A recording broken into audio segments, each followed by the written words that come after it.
What does that mean in the New Testament? The New Testament explains it explicitly, explains it clear as day, that there's a kingdom coming. When the Pharisees said to, or even the disciples, everybody that met Jesus basically was like, so are you going to restore your kingdom now?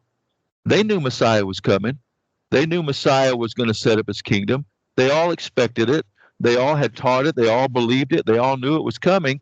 And so they were wondering, hey, are you going to take over the world?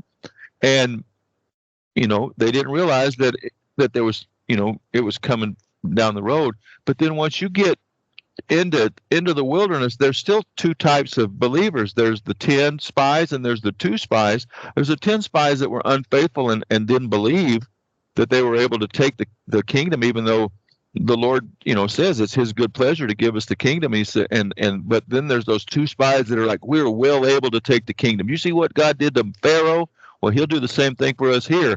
And the same God that saved you, the same God that sent his son to die a brutal death on the cross just for your sins, is able.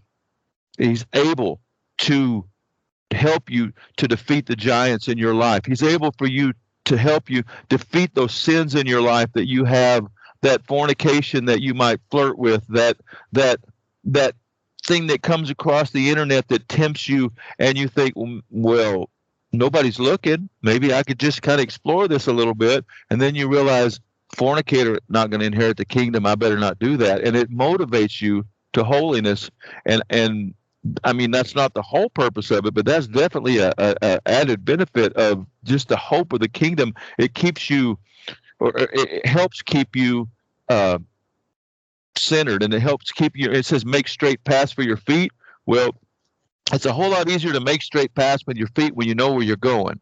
It's a whole lot easier to make straight paths with your feet when you know that if you step off, you're liable to fall down in a hole. So to stay on the path,